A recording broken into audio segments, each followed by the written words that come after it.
I attended the Raw Artists Philadelphia show featuring a showcase of different artists, a live show, and performances. Hey everybody, it's your girl Philly again, and I'm here with Philly artist Mike, and we're here to talk about it all. So tell us about your journey in art. So for me, I think every artist literally grew up making art. I don't think nobody ever jumped in like late in the game. I think every single artist literally growing up from day one just drawing. And for me, it started with Dragon Ball Z, and literally just loved it, and that's why I started. But when I actually started drawing people, like portraits, is when I got into a bad car accident. I was like 13 years old, and literally walking home late night, and a car was getting chased by the cops.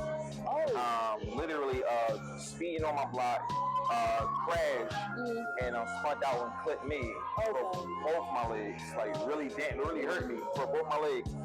And I was out for like a year. But while I was out, I literally took my pen and pad, my pencil and pad, and I literally was just drawing every single day. And I learned how to draw portraits of people.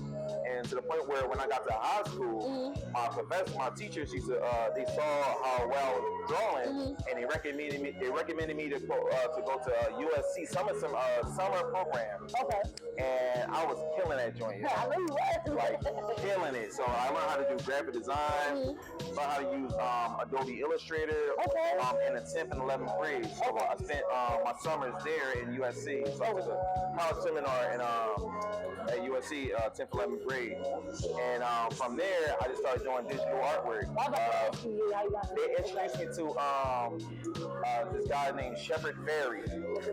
So Shepard Fairey, a lot of people don't know who he is. So like he is like the guy. So he's been my inspiration since I can remember. So he does stuff that's like political, stuff that's like it's kind of funny sometimes. So like for me, I take on that same approach. Like I take on controversial ideas and topics, and I also take on cultural topics and cultural things that me and you understand. You know what I'm saying? So for me, I try to take on what I know and what my people know, and I try to incorporate that into my artwork. And I just try to like give people something they can like either like laugh about, cry about, get mad about, whatever emotion I can drive out of a person.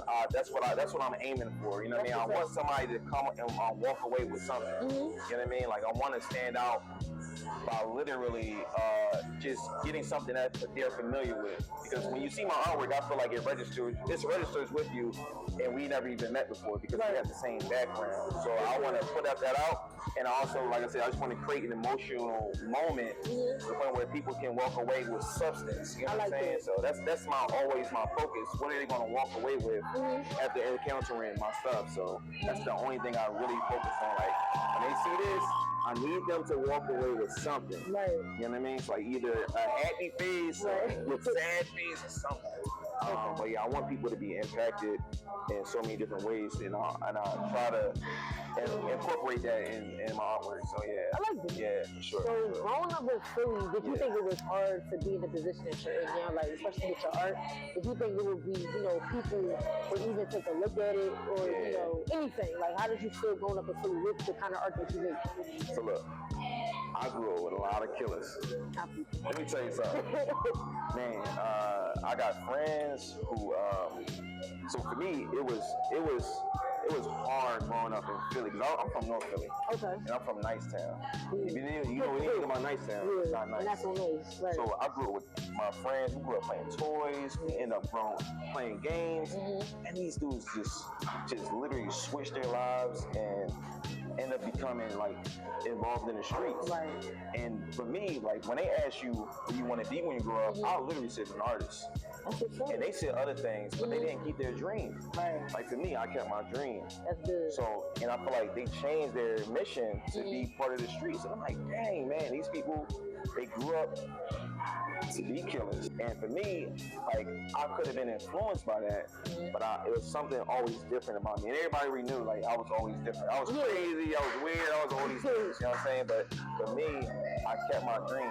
And I feel like that could have been my life if I didn't have that mindset. I was really neutral with everything, with everybody, but I had to let a lot of people go just to see things my way and let follow my own path. That's all I got. And where can they follow you at? So my Instagram is more than Mike D. Y'all already know where to follow me. Your girl Kenlo _. You already know she go Kenlo back in a bit, and we will be back.